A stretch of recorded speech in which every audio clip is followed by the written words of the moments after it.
Today, I want to share with you the story of how I built a six-figure business in 4 months before I left my job. And I'm going to share with you some of my best tips that really made a difference to my being able to do that.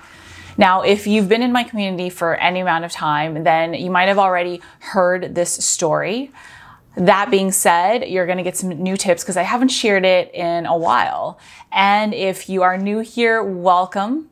I think you're gonna get some good ahas out of this video as well. So let's just jump right into my tips and the takeaways for you. I would say the first thing that really made a difference to my being able to do this was that I was impatiently patient, is how I would think about it. So to put this into perspective, it wasn't like one day I started working on my business and 4 months later I'd made 6 figures and I was like, bye guys, I did it. I'm so good.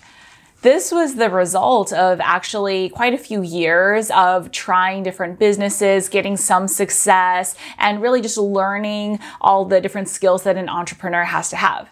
Now, here's the thing. During all those previous years, I would call my mom, I would say probably once every week or two. And I would say, Mom, this thing happened at work. I hate it. I'm going to turn in my notice in a month. I don't care what's going on with my business.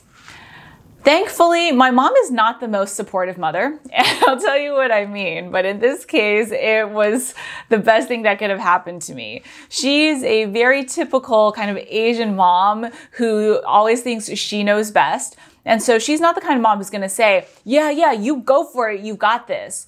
She was like, I don't think you should do that. Why don't you wait a little bit longer and just give it a little bit more time? In her mind, basically, she was thinking, yeah, my daughter's gonna get over this. She's never gonna succeed, so she needs to stick with her job that she's worked her butt off for. And I'm actually so grateful that she said that to me, because that made me not turn in my notice earlier. And that's something I see for a lot of people where maybe you really want to leave your job, especially with everything going on right now. It's very timely. But the truth is, once you've left your job, yes, you have more time to work on your business, but if you haven't already created momentum in your business, do you really know what you're going to be spending that time on? No, because you're still going to be figuring out, what do I want to do? Where do I even start? And on top of that, you're going to start stressing out about paying the bills and not having money come in and only having money go out. And that is the worst mindset you can be in to build a business, because it puts you into desperation mode, where literally and scientifically your mind goes into kind of like fight or flight mode. It shuts off creativity. You start making the poorest decisions for your future. And you might even do things that don't feel good to you, like being salesy or pushy to try and make a sale because you're feeling that desperation. And so what I did was, like I said, I was impatiently patient, which meant that I was not okay with sitting around and waiting forever. I wasn't just like, okay, I'm going to do the things and hopefully someday this will work out. I told myself I had to be patient because thankfully I had my mom's voice on my shoulder as the angel.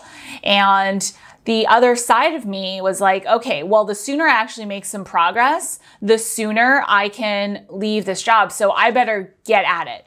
If I take away the variable of being able to leave my job before I've made substantial revenue and profits in my business, then the only option I have left is to figure this out somehow before I've turned in my notice. And you know, when you do that to yourself and you say, hey, you've got to figure this out in this way, you start having to get creative.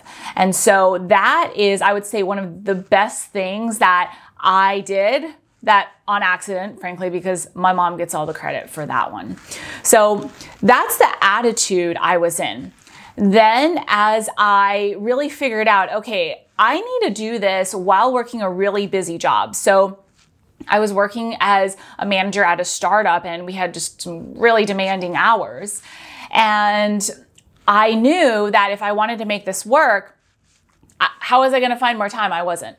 I also wasn't going to be able to scale back at work. So I had to figure out what I could do in the limited amount of time that I have.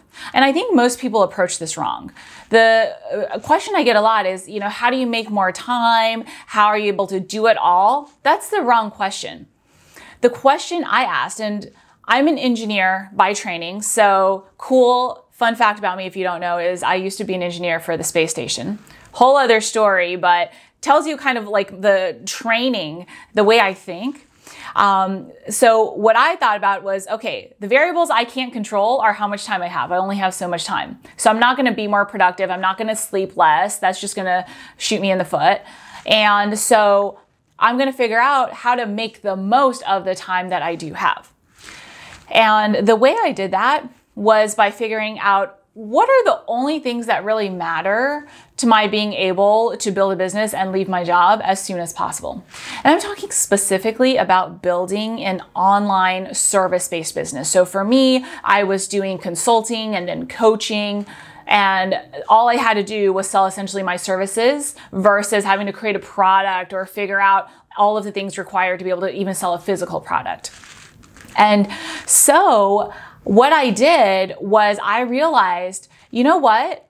There's actually not that much I need to do to be able to make sales of a service and just do it repeatedly. The first thing that I did was I honed in on just one thing to sell. And that way it allowed me to get really good at selling one thing. It allowed me to become known for that one thing, and it allowed me to get client results so that I could go back to future clients and say, hey, I've already gotten testimonials for this thing that I help you with. I didn't try and sell like lots of different products, because each new product that you roll out, you have to relearn all of that essentially from scratch. And so I dug down and I said, okay, I'm going to treat this like a science experiment. I've got one thing I'm going to sell. I'm going to figure out who my audience is, where I need to go, what kind of content works for them, how to talk to them. And I'm going to do a little bit every day so that I'm learning something new every day and letting that build up. So focus all my attention on one thing, the power of one, essentially. Now, when I did that, what that allowed me to do was identify just a handful of activities that really mattered to my being able to make sales. And these are what I call sales activities. Didn't get super creative with the name, but that really didn't matter. Sales activities. And so I realized, well, to be able to sell a consulting or coaching package, it's not really about how fancy your website is or how good your email marketing or social media is, unless you're selling those things, which I wasn't. And so what it is about someone trusting you enough to trust that you know what you're talking about and that you can help them, so that they want to work with you as a person. Because you're not selling a product. You're not selling a course where someone just buys it and gets to go through it at their own time. You're selling essentially you. Yes, you're helping someone with the results, but it's through talking to you and working with you. So you're really selling you and that relationship with you. And how do you do that? How do you have someone trust you? Well, you build a relationship. And how do you do that? By just talking to people. That's the, tried and true method for building a relationship. And so once I realized that and broke down the logic, I focused all my time on finding people to talk to and talking to them. And because I was only selling one thing, I was able to spend my energy not on figuring out what to sell or who my audience was, because I'd already figured that out. I was able to focus my time on figuring out, okay, what is it that I can do to have people want to talk to me, to trust me, and to want to buy from me? And so I learned and figured out all of these different strategies and tactics to do that. I learned how to offer free coaching for 30 minutes that gave someone a lot of value and had them wanting to learn more about how they could work with me. So it was a win-win situation. I learned where my people were online and how to find them and how to speak to them so that they were interested in reaching out to me. This varies depending on the industry that you're in. It could be that your clients are business owners and you need to reach out to them. It could be that they're on social media and it's your job to connect with them. It could be that they are on LinkedIn and you need to be inviting them to have conversations with you. The specifics depend on your industry, but it's about understanding the principle here so that you can apply it to yourself. And so once I did that, literally every single day, that's all I did. I did not waste time on any of the things that you're quote unquote supposed to do. I didn't have a website until I'd made over $20,000, right? I didn't even have a single one-pager website because what I was selling was essentially what I was doing in my job at the time. And I just want to answer a question that might be coming up. I get a lot, wasn't there a conflict of interest? The answer is no, because my employer's clients were so big, there was absolutely no overlap between the kind of small business owners that I was working with, that there was no competition. And my manager knew that I was working on side consulting and he thought it was sweet. So he was a really nice guy. He didn't really even take it seriously.